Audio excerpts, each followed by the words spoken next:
Hello बच्चों। तो आज हम करेंगे सबस्टेंस इन डेली यूज के second part. Okay, now start. देखिए, मैन्युफैक्चरिंग पेपर। ओके, कि पेपर को कैसे बनाया जाता है। तो देखिए, ये पहले हम लोग क्या करते हैं, ट्री से बड़ी बड़ी लकड़ियाँ काट देते हैं। डिबार्किंग द लॉग, ठीक है। फिर उसको पील करते हैं, मतलब उसके बार्क को निकालते हैं, उसकी जो बाहर की छाल होती है ना, उसको निकाल देते हैं। ओके, नेक्स्ट उसको क्या करते हैं, छोटे छोटे पीसेस में काट लेते हैं और उसमें कुछ केमिकल को मिलाकर और वाटर को मिला के उसको कुछ टाइम के लिए हम लोग रख देते हैं, ठीक है। फिर उसमें क्या बन जाता है, जब कुछ टाइम हमने उसमें सोक करके रखा है केमिकल और इसमें केमिकल्स में, तो क्या होता है, वो जो लॉग्स का है ना, वो क्या बन जाता है, पल्प बन जाता है, ठीक है ना। पल्प बन गया। अब इसका क्या करते हैं, देखिए, pressing the pulp with roller. अब इस पल्प को इस मशीन के अंदर डालते हैं जिसमें कि रोलर लगे हुए हैं ना। अब जब यहाँ से ये प्रेस, यहाँ से पल्प जाएगा, तो क्या कहते हैं, ये रोलर से दब के क्या होता है, प्रेस हो जाते हैं इसमें, और ये क्या कहते हैं, शीट में कन्वर्ट हो जाता है ये पल्प। ओके, तो ये बनती है हमारे paper. Okay, paper paper is the substance or material formed due to the intervening of the cellulose fiber in grass, wood, rags और waste paper, ठीक है। जो पेपर बनाया जाता है, ठीक है ना, वो जो ग्रास के फाइबर से, वुड, रैक्स और वेस्ट पेपर के जो उसमें सेलुलोज फाइबर्स होते हैं, उससे बनाए जाते हैं। दस paper is a kind of network of cellulose fibre, ठीक है ना। हाउ इज पेपर मेड, अब पेपर कैसे बनेगा, अभी हमने इससे पहले देखा था ना, हमने उसका प्रैक्टिकली। तो देखिए, coniferous trees like pine are used to make paper. The bark of the logs of these trees is first removed and the wood is broken into small pieces. अभी हमने देखा था इससे पहले कि क्या किया था उन्होंने। तो इसमें बताया गया है, जो पाइन ट्रीज होते हैं, जो कोनिफरस ट्रीज होते हैं, जैसे पाइन होता है, उससे पेपर बनाए जाते हैं। तो सबसे पहले जो लॉग्स का है, जो पीसेज हैं लकड़ी के, वुड का जो पीसेज हैं, उसकी बार्क को रिमूव किया जाता है। ओके, और उसको फिर छोटे छोटे पीसेज में काटा जाता है। The mixture of these pieces and some chemicals is kept soaking for a long time. फिर जो पीसेस बनाए गए हैं लकड़ी के, उसको केमिकल्स के साथ बहुत टाइम के लिए क्या किया जाता है, सोक किया जाता है, उसमें डुबो के रखा जाता है। It help to form pulp, जिससे कि जो लकड़ी के छोटे छोटे पीसेस है, उसका क्या बन गया है, पल्प बन गया, ठीक है।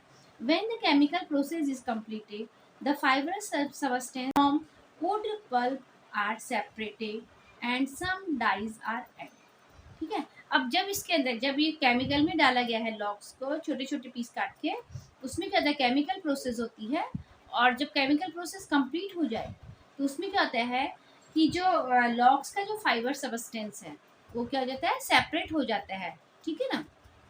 And some dyes are added, फिर उसमें क्या कहते हैं, डाइज को ऐड किया जाता है। The pulp is then pass through roller, ठीक है। और जो पल्प बन गया है, उसमें डाई भी मिला लिया है ना अभी अभी फिर उसको क्या कहते हैं, रोलर के से उसको क्या क्या पास किया जाता है, dry to from paper and finally on reel. फिर वो क्या जाता है, रोलर पे जो पल्प जो प्रेस होता है, वो किस में कन्वर्ट हो जाता है, एक सीट में, पेपर की सीट में कन्वर्ट हो जाता है, ठीक है ना, और उसको रील्स में बनाया जाता है। Okay, paper and wood are closely related. Paper और वुड क्या है, रिलेटेड है, क्योंकि क्या है, पेपर किससे मिलता है, वुड से मिलता है, ठीक है। To save trees it is necessary to use paper sparingly. अगर हमको ट्रीज को सेव करना है, ठीक है ना, तो ट्री को सेव करना है, तो हमें क्या करना चाहिए, पेपर का जो यूज़ है उसको बिल्कुल अच्छे से करना चाहिए, उसका मिसयूज नहीं करना चाहिए। Okay, in India the first factory to manufacture newsprint paper to be use for newspaper was established at Nepanagar in Madhya Pradesh in 1955. Paper is also manufactured at Kasongarh in Gujarat. In Maharashtra, there is a paper factory at Ballarpur near Chandrapur. तो जो first हमारी country में, ठीक है ना, India में जो first factory लगी थी न्यूज़पेपर की, न्यूज़ प्रिंट करने की, वो कहाँ लगी थी, नेपानगर मध्य प्रदेश में 1955, ठीक है। और फिर अभी जो बताया गया है, जो और जो गुजरात में है, ऐसे पेपर की फैक्ट्री है, तो कहाँ है, सोनगढ़ गुजरात में है, ठीक है। और महाराष्ट्र में जो पेपर की फैक्ट्री है वो है बेलारपुर, जो चंद्रपुर की। Okay, always remember, do not tear up blank pages of a notebook, do not throw away old notebooks with blank pages, ठीक है। पहले तो कभी भी जो पेपर है, रफ नोटबुक में भी है चाहे आपके, और ब्लैंक है वो, उसमें आपने कुछ लिखा नहीं है तो उसे क्या नहीं करें, फाड़ना नहीं चाहिए। और अगर आपकी जो पुरानी क्लासेस की बुकें हैं और उसमें ब्लैंक पेपर्स हैं तो उनको क्या करना चाहिए, यूज़ करना चाहिए हमके। Okay, the blank side of advertising pamphlet, inner side of postal envelope, the blank side of a calendar pages and other such writable surface can be used to make notes, list to cover books etc, ठीक है। तो जहाँ पे भी हमको जो भी ऐसा पेज दिखता है, चाहे वो एडवर्टाइजिंग पैम्पलेट्स हो, ठीक है, पोस्टल इन्वेलप के अंदर की साइड हो, या ब्लैंक जो पीछे के कैलेंडर के पीछे जो ब्लैंक साइड होती है, ठीक है, तो उसको किसी ना किसी चीज़ के लिए हमें पहले उन्हें यूज़ कर लेना चाहिए, ठीक। डू नॉट थ्रो अवे और burn up such paper until it has been fully utilized like this, ठीक है। तो पेपर को हमें कभी भी बर्न नहीं करना चाहिए, जलाना नहीं चाहिए और फेंकना भी नहीं चाहिए जब तक वो फुल यूज ना हमने उसमें किया हो। Whenever possible, try to use a pencil and slate, जहाँ तक हो सकता है पेंसिल और स्लेट का यूज करो, ठीक है ना। पेंसिल से क्या कर सकते हैं हम लोग, अगर हमने उसमें लिखा हुआ भी या हमारा रॉन्ग हो गया है तो हम उसको इरेज कर सकते हैं। पेन से ऐसा नहीं होता है ना, और स्लेट में हमारा पेपर का बचत हो जाती है। Okay, cooperate with people who collect paper from garbage or buy scrap paper. These people help in the proper recycling or resources, ठीक है। हमें उन लोगों के साथ कोऑपरेट करना चाहिए जो कि पुराने पेपर्स को कलेक्ट करते हैं। These people help in the proper recycling of the resource, और वो पुराने पेपर्स लेके क्या करते हैं, रिसाइकलिंग के लिए उन लोगों को दे देते हैं। ओके, नेक्स्ट है आपका synthetic fibers or threads. From which substance in nature can we get thread or fiber? क्या नेचुरल सबस्टेंस से हमें फाइबर्स मिलते हैं? What are cloth made from? और कपड़े किससे बनाए जाते हैं, ठीक है। तो जो फर्स्ट क्वेश्चन है उसका आंसर है क्या है, एंड क्लोथ किससे बना होता है, सिल्क होता है, और सिंथेटिक फाइबर्स अभी बनने लगे हैं, उनसे भी हम क्लोथ बनाते हैं। ओके, तो अभी हम इसके आगे इसको डिटेल में पढ़ते हैं। From the time it was first thought that artificial yarn could be produced to meet the clothing need of an increasing population, much research and progress has taken place in this field, ठीक है। अब जैसे जैसे हमारी population increase हुई, हमारी population बढ़ती गई, वैसे वैसे क्या हुआ, हमारी डिमांड भी बढ़ती गई, नीड्स बढ़ती गई, और तब क्या हुआ, आर्टिफिशियल यार्न मतलब आर्टिफिशियल हमारा थ्रेड बनने लग गया। Innumerable kinds of synthetic और artificial threads are now available. अब जो है, जो सिंथेटिक थ्रेड्स हैं वो बहुत सारे अवेलेबल हो चुके हैं। Nylon, Dacron, Terylene, Terene, polyester, rayon are the name of various synthetic threads, ठीक है। तो ये हम जब मार्केट में कपड़ा लेने जाते हैं तो हम यही पूछते हैं ना कि ये भाई किसका है, हमें कॉटन का चाहिए या नाइलॉन का, डैक्रॉन का, टेरिन का, पॉलिस्टर का, जो जिस हिसाब से हमें कपड़ा चाहिए हम वो कपड़ा लेते हैं। Okay, silk is a natural thread और fibre obtained from the cocoons of silkworms. From one cocoon, 500 meter to 1300 meter of thread can be obtained. It is said that silk was first produced on a large scale in China. जो silk जो thread हमें मिलता है वो किससे ऑप्टन होता है, silk worm से, ठीक है ना। और एक सिल्क वॉर्म से 500 to 1300 मीटर्स थ्रेड मिलता है हमें। ओके, और जो फर्स्ट जो सिल्क प्रोड्यूस किया था चाइना ने प्रोड्यूस किया था। Okay, next, almost all the articles made from natural fibres in the olden days can now be made from synthetic thread. Okay, पहले के ज़माने में, पहले जो थे पुराने दिनों में, हम सिर्फ नेचुरल फाइबर्स को ही यूज़ करते थे कोई भी चीज़ बनाने के लिए। बट अभी क्या हो गया है, अभी सिंथेटिक थ्रेड्स भी आ गया है तो हम उसका यूज़ भी करते हैं। Nylon, rayon, Terylene, acrylic are all synthetic threads and many articles in our daily use are made from them. ठीक है, जो सिंथेटिक थ्रेड्स हैं उनसे बहुत सारे डेली यूजेस के आर्टिकल्स बनाए जाने लगे. Okay, nylon. These threads were invented at the same time in New York and London. जो नाइलॉन थ्रेड है उसका एक ही टाइम में, सेम टाइम में इन्वेंटेड हुआ. एक ही टाइम पे न्यूयॉर्क ने भी खोजा और उसी टाइम पे लंदन ने भी खोजा. ठीक है, therefore the initial NY of New York and LON from London were combined to name them nylon. ठीक है, तो इसलिए इसका नाम नाइलॉन रखा गया. NY किसका है? न्यूयॉर्क का. और LON लंदन का. Nylon thread have a shine and strong, transparent and water resistant. जो नाइलॉन थ्रेड होता है वो कैसा था? शाइनी होता है, strong, transparent and water resistance होती है. They are use to manufacture clothes, fishing nets, rope etcetera. ठीक है, और जिसका यूज होता है वो क्लोथ्स बनाने के लिए, फिशिंग नेट्स एंड रस्सियाँ बनाने के लिए इसका यूज होता है. Okay, next, rayon. Cotton and wood pulp is dissolved in a chemical called sodium hydroxide to make a solution. जो रेयन बनाया जाता है वो किससे बनाया जाता है? कॉटन एंड वुड पल्प को सोडियम हाइड्रोक्साइड के सॉल्यूशन के साथ उसको डिसॉल्व किया जाता है. Threads are obtained from this solution with the help of machine. फिर इस सॉल्यूशन से थ्रेड को ऑब्टेन किया जाता है. Okay, as these threads have shiny and strength. जो थ्रेड बनता है वो कैसा होता है? शाइनी और स्ट्रेंथ होती है. They are said to be synthetic silk. और इसको क्या बोला जाता है? Synthetic silk. They appear to be shiny bright like the sun rays, hence they were named rayon. जो उसकी शाइनिंग होती है, जो उसकी ब्राइटनेस होती है, किसकी जैसी होती है? सन रेज की जैसा होती है, इसलिए उसका नाम को दिया गया है rayon. Okay, Dacron, Terylene, Terene, वे ये सब क्या है? सिंथेटिक फाइबर्स हैं. Various hydrocarbons come obtain from minerals oil are used to make polymer chain.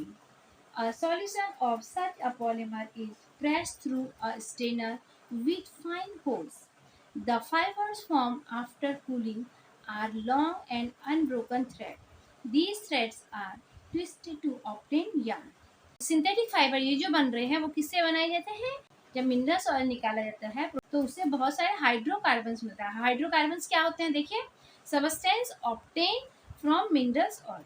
जो सबस्टेंस हैं, जो प्रोसेसिंग के टाइम पे जो सबस्टेंस मिलते हैं उनको बोलते हैं हाइड्रोकार्बन. ठीक है, तो हाइड्रोकार्बन को क्या क्या उसको उसका जो सॉल्यूशन है उसको प्रेस किया जाता है, एक स्टेनर में डाला जाता है और उस स्टेनर में क्या होते हैं? फाइन होल्स रहते हैं. The fibre form after cooling.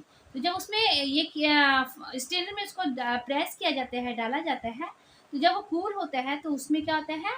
लंबे लंबे अनब्रोकन थ्रेड्स बनते हैं. ठीक है, और उस थ्रेड को बाद में क्या किया जाता है? यार्न में ऑब्टेन किया जाता है. Okay, different types of chemicals are used to make threads of various properties.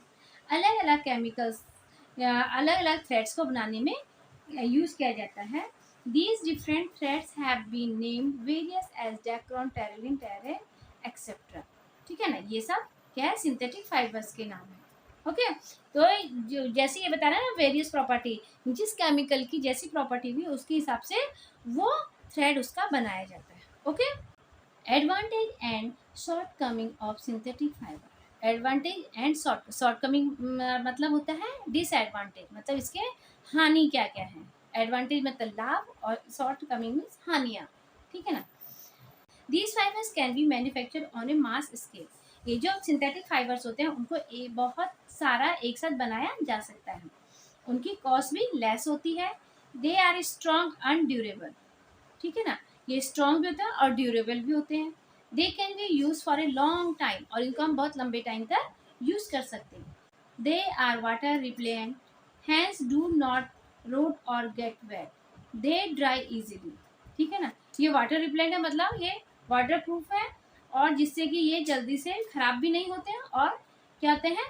और गीले भी नहीं होते हैं. They dry easily. They are light weight and comfortable to wear. जब इनको हम पहनते हैं तो ये बहुत लाइट वेट और कंफर्टेबल होते हैं. As they have a shiny, they enhance the appearance of the wear, ठीक है ना। अब जिसने भी इसको पहना है, क्योंकि शाइनी है तो उसको एकदम से बहुत मतलब अच्छा लगता है इसको पहनने में। Cloth made from these threads are wrinkle free and scratch free. जो सिंथेटिक फाइबर्स के जो क्लोथ्स होते हैं वो कहते हैं उस पर wrinkle फ्री होते हैं, उनमें ठीक है ना कोई भी wrinkle या स्क्रैच नहीं आती। शॉर्ट कमिंग मतलब इनकी क्या है, क्या डिसएडवांटेज है, क्या अच्छा नहीं है। They are water repellent, hands do not absorb sweat from the skin. वो वाटर रिपेलेंट होते हैं, अभी हमने पढ़ा था यहाँ पे। तो अगर हमने उनको पहना हुआ है तो जो हमारी स्किन से जो स्वेट निकलती है, जो पसीना निकलता है, उसको वो एब्जॉर्ब नहीं करता है। Continuous use of cloth made from these threads keep the skin moist which may cause skin disease. अब हमने जब वो ऐसे कपड़े पहने हुए हैं, हमारा स्किन हमेशा क्या है, मॉइस्ट है, तो उसमें डिजीज हो सकते हैं। Okay, synthetic clothes are uncomfortable to wear specially in summer. Summer के टाइम पे जब हम सिंथेटिक फाइबर्स के कपड़े पहनते हैं तो वो हमें बहुत अनकंफर्टेबल फील करते हैं, क्योंकि क्या होता है, अगर हमारी स्वेटिंग हो रही है तो वो उसको अब्जॉर्ब नहीं कर रहा है, और जो बाहर की एयर है वो हमारी बॉडी को नहीं मिल रही है। Synthetic fibres catch fire easily, ये इजीली आग भी पकड़ लेते हैं। They if they catch fire the cloth stick to the skin and cause serious injury. जैसे फायर को कैच करता है, ठीक है ना, तो क्या होता है, ये कपड़ा जो है हमारी स्किन में एकदम से स्टिक हो जाता है, चिपक जाता है, और हमें सीरियस इंजरी हो जाती है। These fibers are not decomposed by microorganisms, ठीक है। ये अगर हम इसको गार्बेज में भी डालते हैं, अगर हम पुराने कपड़ों को या जो सिंथेटिक कपड़े हैं अगर गार्बेज में भी डालते हैं तो डंप करने की कोशिश करते हैं, तो ये डिकम्पोज नहीं होते हैं, है ना। Okay, always remember save tree to save nature, save paper to save tree. अभी save tree to save nature, अगर ट्री रहेंगे हमारी नेचर में तो हमारा नेचर भी सेफ है। Save paper to save tree, अगर हम पेपर को सेव करते हैं तो हमारे ट्रीज भी सेफ होते हैं। Use paper properly and economically, make full use of it and recycle the used paper, ठीक है। और जो भी हमारे पास जो भी पेज है उनका अच्छे से हमें यूज करना चाहिए और उसके बाद उसको रिसाइकल के लिए दे देना चाहिए। Okay, also there are some disadvantage in using synthetic fibers, they can be useful if they are used in the proper way, ठीक है ना। अभी हमने इसका डिसएडवांटेज भी पढ़े थे ना, तो इसके डिसएडवांटेज तो है ही, लेकिन अगर हम इसको प्रॉपर ढंग से यूज़ करेंगे तो वो बहुत यूज़फुल है। They reduce the load on the use of natural resources. अगर हम सिंथेटिक चीज़ें यूज़ करते हैं तो वो हमारे क्या करेंगे, नेचर जो नेचर पे लोड आ रहा है उसको कम करते हैं। ओके,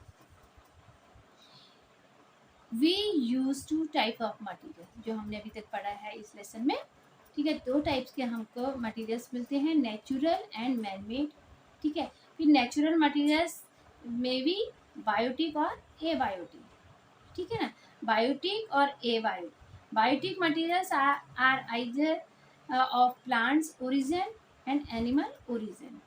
समझ में आया कि दो होते हैं नेचुरल एंड मैनमेड। फिर नेचुरल को दो पार्ट्स में डिवाइड किया, बायोटिक एंड एबायोटिक, ठीक। तो बायोटिक मीन जो लिविंग थिंग्स से मिलते हैं, एबायोटिक नॉन लिविंग थिंग्स से। फिर बायोटिक लिविंग थिंग्स से जो मिलते हैं वो किस किस से मिलते हैं, एक तो कोई plant origin and animal origin. Okay, rubber, paper and synthetic fibers are important man-made materials in our daily uses. Okay, man-made materials are obtained by using certain process. Okay, जो man-made materials है उसको कैसे, natural things को process करके ही हम man-made things बनाते हैं। Okay, ना अभी हम इसकी एक्सरसाइज करेंगे, देखिए। fill in the blanks using proper words. Rubber made by vulcanisation is a man made material. Rubber क्या है, पहले तो ये कहते हैं जब जो ट्री से हमें लेटेक्स मिलता है, ठीक है, वो नेचुरल सबस्टेंस है। फिर उसको वल्कनाइजेशन करके, वल्कनाइजेशन मतलब रबर को सल्फर के साथ मिक्स करके उसको क्या हार्डनेस आती है उसको दिया जाता है ना, उसको वो क्या बन जाता है, उसके बाद man made material. Man made materials are made by processing natural material. जो मैन मेड मटेरियल्स बनते हैं वो किससे बनते हैं, नेचुरल मटेरियल से। Nylon thread were developed simultaneously in Newark and London. ठीक है ना. Rayon is also known as synthetic silk. Okay, answer the following question. Why did the need for man-made materials arise? Man-made materials क्यों इतना ज़्यादा use होने लग गया? ये इसका आंसर है. For several years, humans have been depend on natural material to meet their demands. ठीक है, बहुत सालों तक तो ह्यूमन बीइंग क्या रहा, नेचुरल मटेरियल पे ही डिपेंड रहा. ठीक है, जो भी उसको चाहिए था वो नेचर से ही लेता था. However, there has been a shift toward the use of man-made material as well as. ठीक है ना. अब धीरे धीरे वो क्या आने लग गया, मैन मेड मटेरियल, क्योंकि क्या हो गया, पॉपुलेशन बढ़ गई है ना. Increasing population, deforestation, and limited natural resources are some of the reasons due to which the need for man-made materials arise. ठीक है, तो क्या हो गया, एक तो इंक्रीजिंग पॉपुलेशन है इसका रीजन, इंक्रीजिंग पॉपुलेशन, डिफॉरेस्टेशन. ठीक है ना, कि हमने फॉरेस्ट को पूरा काट लिया है, and limited natural resources are some of the reason due to which the need for man made material arise. इसके कारण की जो मैन-मेड मटेरियल है उसकी डिमांड ज़्यादा बढ़ चुकी है. ओके, नेक्स्ट आपका है, which are the natural materials obtain from plants and animals. ठीक है ना, कौन कौन से मटीरियल्स हैं जो नेचुरली प्लांट और एनिमल से हमें मिलते हैं. ओके, ये है, देखिए, प्लांट से जो मिलता है हमें नेचुरल, वो मिलता है wood, rubber, cotton. Okay, and animal से fur, leather and silk. Okay, next third one है आपका, व्हाट इज वल्कनाइजेशन. ठीक है ना, वल्कनाइजेशन क्या होता है.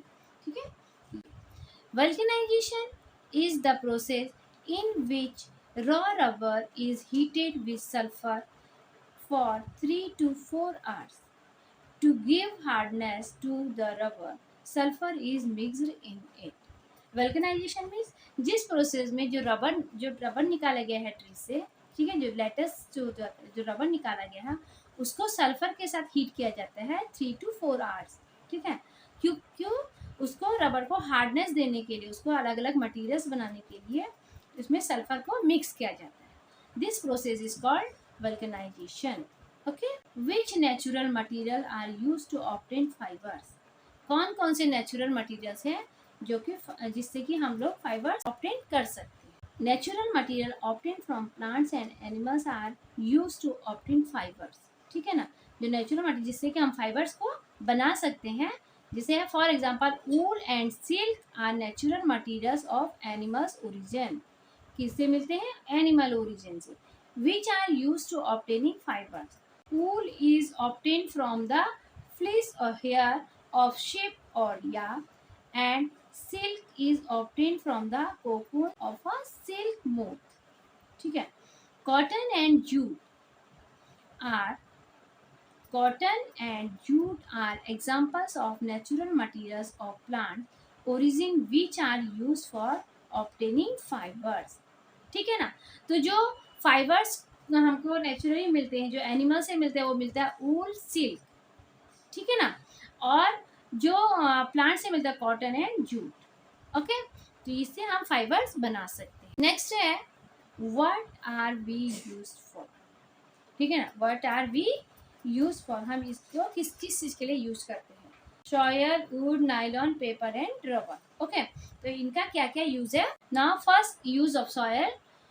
It is used in construction, pottery, medicine and cosmetics. Wood. It is used in making furniture as a source of fuel, utensils, hand tools, musical instruments, wooden toys, etc.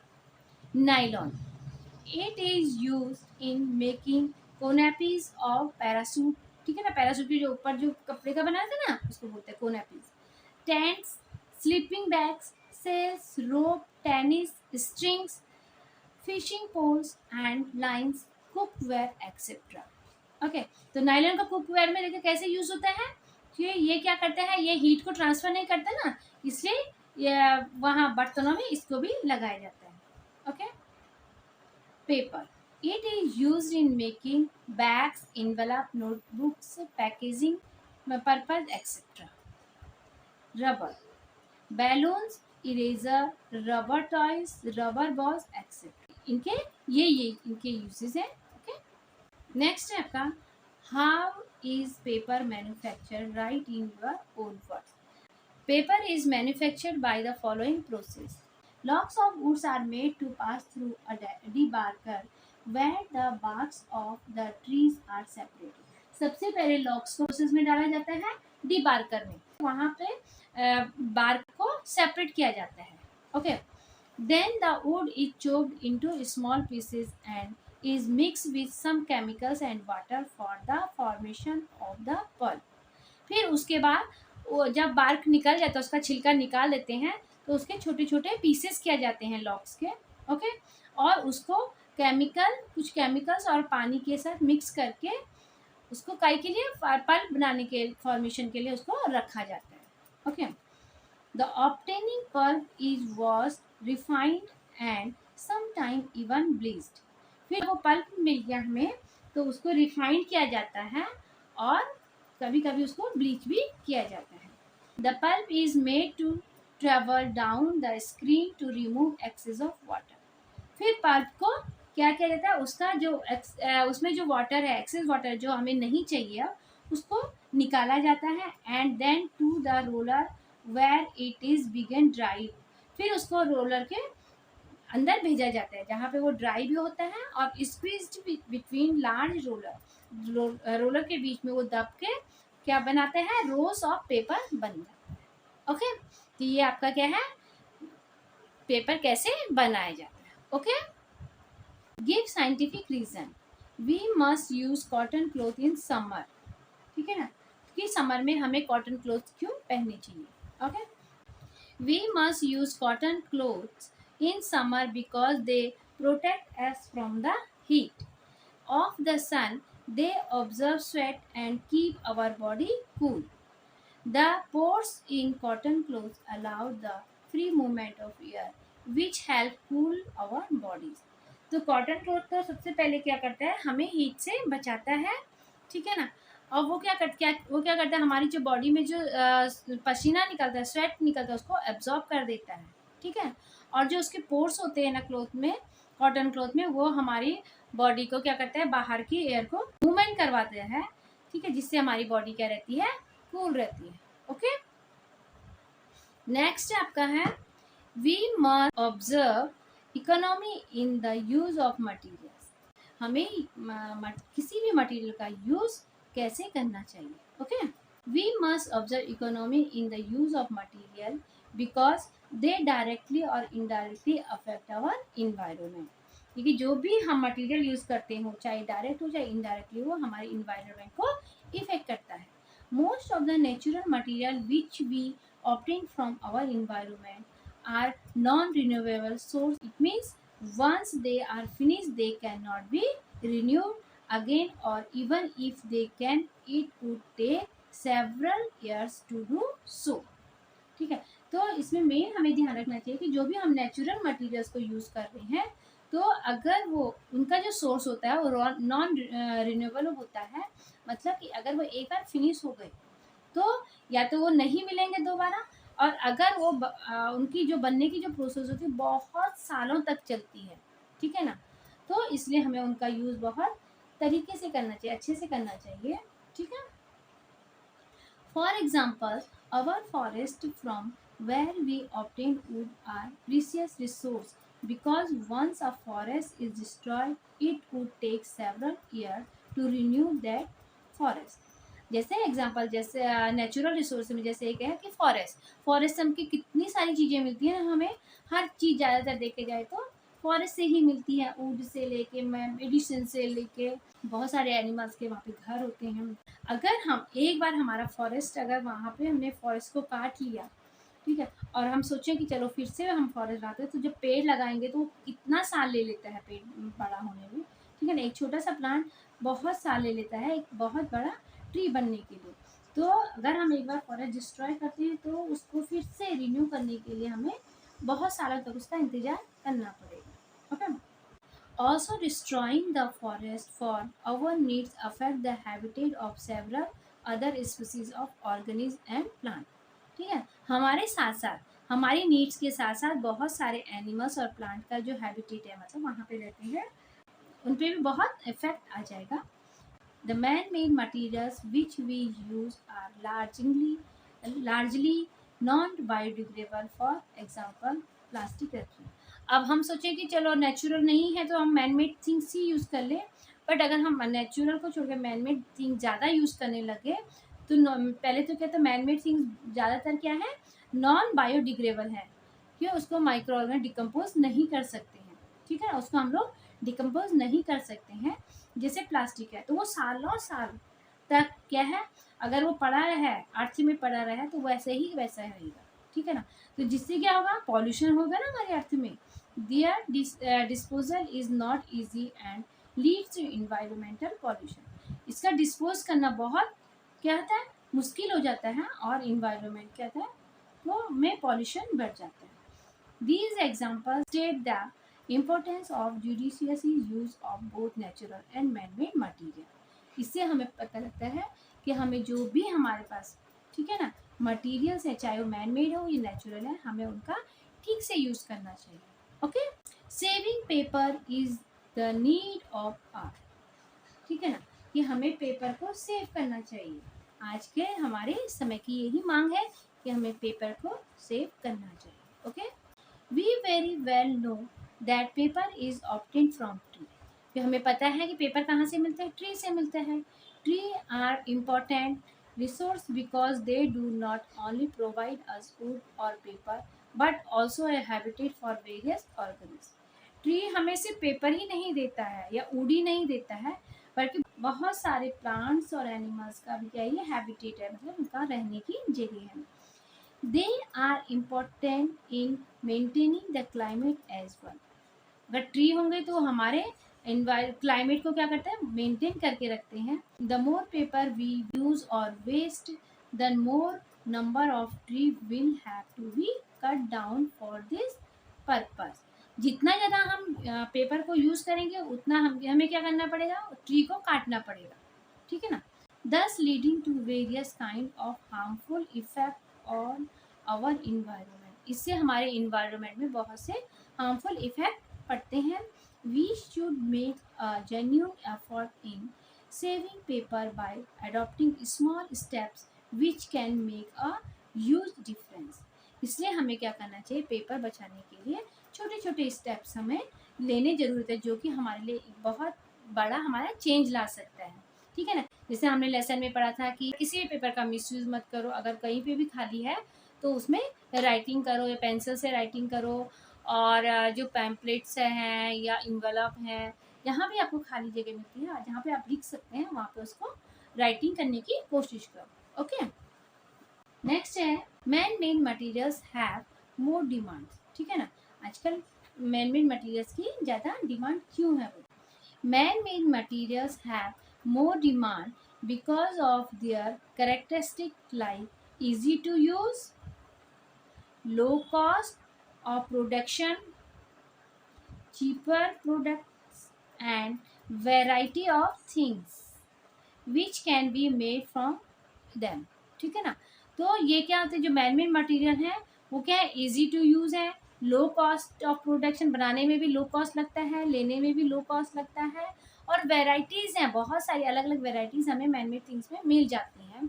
इसलिए आजकल इसकी demand बहुत ज़्यादा है. Okay, next, humus is a natural material. ठीक है, humus is a natural material because it's formation is a natural process. ठीक है ना, तो ह्यूमस क्या है, नेचुरल मटीरियल है, क्योंकि ये क्या था, नेचुरल प्रोसेस से बनता है. It is the dark colour layer of top soil that is rich in nutrient. ये क्या है, जो सॉयल की जो सबसे ऊपर की जो टॉप लेयर है, उसमें जो डार्क कलर का जो होता है उसको बोलते हैं ह्यूमस, जिसमें कि बहुत सारे न्यूट्रिएंट्स होते हैं. The decomposers convert the dead plants and animals into humus. ठीक है, जो हमारे डेड प्लांट्स और एनिमल्स होते हैं वो उसको क्या करते हैं, माइक्रो ऑर्गेनिज्म क्या करते हैं, डिकम्पोज कर देते हैं, जो कि ह्यूमस में क्या देता है, कन्वर्ट हो जाता है. That is utilised by the plant, और फिर उसको plant as a food utilise कर लेता है उसको, क्योंकि उसमें बहुत सारे न्यूट्रिएंट्स होते हैं। It increase the fertility of the soil, और ये सॉयल की फर्टिलिटी को भी बढ़ा देता है। Okay, find out how is lac obtain from nature. Lac is a natural resin and each product of animal origin. जो लाख क्या है, नेचुरल रेजिन है। नेचुरल मतलब एक लिक्विड जो निकलता है उस किससे, ये किसी में प्लांट से भी निकलता है, एनिमल से, लेकिन जो लाख है वो किससे निकलता है, एनिमल ओरिजिन है ये। ठीक है, it is secrete by an insect known as lac insect. In order to obtain lac these insect are culture. ठीक है, अगर हमें लाख चाहिए तो हम क्या करते हैं, लाख को कल्चर में ना उसको पालना। ठीक है, lac culture require proper care of host plant. अब जो लाख इंसेक्ट है उसको जब हम पालते हैं तो उसके लिए क्या चाहिए, प्रॉपर केयर चाहिए, किसकी, होस्ट प्लांट की, क्योंकि ये किसी एक प्लांट में क्या रहता है, ये एज ए पैरासाइट रहता है ये। ठीक है ना, तो इसको क्या करते हैं, जिस प्लांट में ये पैरासाइट है उसको बोलते हैं होस्ट प्लांट, तो उसकी एक तो प्रॉपर केयर करनी पड़ेगी हमें। ठीक है ना, regular pruning of host plant. ठीक है ना, उसकी कटाई छटाई भी रेगुलर ही होनी चाहिए। प्रोपोगेशन, उसको ज़्यादा से ज़्यादा बढ़ाना उस प्लांट्स को, और भी मतलब उसके और प्लांट्स लगाने। Collection and processing of lac, पालते हैं तो उसके लिए सब जरूरी होता है। The lac insect lives as a parasite. ठीक है ना, लाख जो इंसेक्ट है वो कैसे रहता है, एक पैरासाइट की जैसे रहता है, feeding on the SAP of the plant. ठीक है, वो प्लांट के जो सैप होता है, जो लिक्विड निकलता है ना उससे प्लांट में, उस पर फीड करता है, उसे फीड करता है। Lac secretion begin as soon as the larva of the insect settle on the plant। जैसे ही, ठीक है ना, लैक का सेक्रेशन स्टार्ट हो जाता है, जो उसका लार्वा होता है, इंसेक्ट का जो लार्वा होता है वो प्लांट में सेटल हो जाता है। Initially lac has a shining appearance. जब स्टार्टिंग में वो निकलना स्टार्ट हो जाता है इंसेक्ट से, तो उस समय उसका कैसे रहता है, दिखने में शाइनी रहता है। But later on it turns harder on coming in contact with air। और जैसे जैसे एयर के कांटेक्ट में आता है वैसे ही कहता है हार्ड हो जाता है। Okay, this lac is then collected and used for making jewellery etcetera. ठीक है ना, तो जब ये लाख को उसके बाद क्या क्या कलेक्ट किया जाता है, और ज्वेलरी के लिए और बहुत सारी इसकी और भी यूजेज है, उसमें इसका यूज किया जाता है। How are pearls obtain, pearls कैसे मिलता है हमें। Pearls are precious jewels and the only gems created by a living animals। ठीक है, पर्ल्स एक क्या है, प्रीसियस ज्वेल है, और वो किससे बनता है, लिविंग एनिमल से। They are form when a microscopic foreign object find its way inside a mussels और ऑयस्टर। ठीक है ना, जब ऑयस्टर के अंदर कोई बाहरी ऑब्जेक्ट आ जाता है तो ये बनना शुरू हो जाता है। The animals quotes the object with a substance called Nykaa. ठीक है ना, तो जैसे ही इसके अंदर ये जो बाहर का जो कोई ऑब्जेक्ट इसके अंदर जाता है तो ये क्या करता है कि उसके ऊपर नाइका की कोटिंग करना शुरू कर देता है। With time several layer of Nykaa build up over the foreign material. Time के साथ साथ ये नाइका की लेयर्स बनाता रहता है। ठीक है, thus leading to the formation of a pearls, और उसके साथ साथ कहते हैं पर्ल्स बनने की फॉर्मेशन भी स्टार्ट हो जाते हैं। These oysters are collected from sea. फिर इन ऑयस्टर को सी से कलेक्ट किया जाता है and open to collect these pearls, और फिर उनसे उनको ओपन करके पर्ल्स निकाला जाता है। ओके, ना आपका ये लेसन फिनिश हो चुका है। नेक्स्ट वीडियो में हम नेक्स्ट लेसन को देखेंगे। बाय।